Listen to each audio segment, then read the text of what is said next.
Christopher Plummer once said that the only constants in life are death and taxes.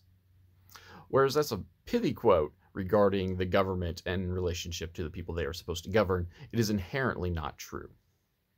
You see, there are actually three constants in life: birth, competition, and death. For the sake of this talk, we are going to eschew numbers 1 and 3 and just talk about competition. Competition is rooted in all life in and of itself. From the moment of birth, every organism has to compete to obtain the nutrients it needs to survive, to grow, to become a reproductively viable organism before its death. If it competes well and does well enough, it gets to reproduce and live on through the generations to come. If it doesn't, it withers away and perishes. Competition is now taken root within society, whether it's in the competing for mates, once again, except now we have a whole lot of different things of what's considered trendy and attractive and sexy, but it also goes through our employment, our jobs. We fight for promotions, whether we consciously admit it or not.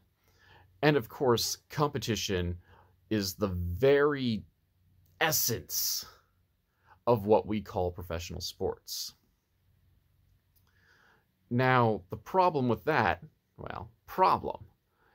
is that that's not inherently fair, right? Not everyone can be the biggest. I mean, I'm not certainly going to be 7 feet tall, or for that matter, even 6'6", big enough to play in the NBA. I may not be able to be the strongest, and frankly, neither may you. We can work out all day, and our bodies can only take us so far. That leads to the great equalizer, being smart. You may say, there is an old adage, don't work harder, work smarter. But when it comes to competition, especially in the world of professional sports, this is considered a bad thing. Taking shortcuts, breaking rules. Now, I don't advocate in breaking rules because, well, it's sports. It's not necessarily that big of a deal unless, of course, your livelihood is based on winning. But taking shortcuts.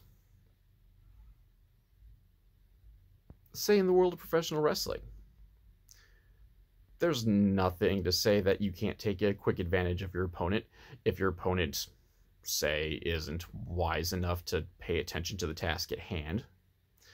Concepts like sportsmanship, if you are distracted by handshaking and kissing babies, can lead to a quick downfall in relatively short order, as it takes only 3 seconds to lose a match. So, what we see is working smarter, is competition, and frankly, if it's not breaking the rules, everything is fair in competition.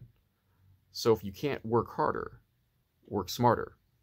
And if you can't work smarter on your own, find someone to help you work smarter.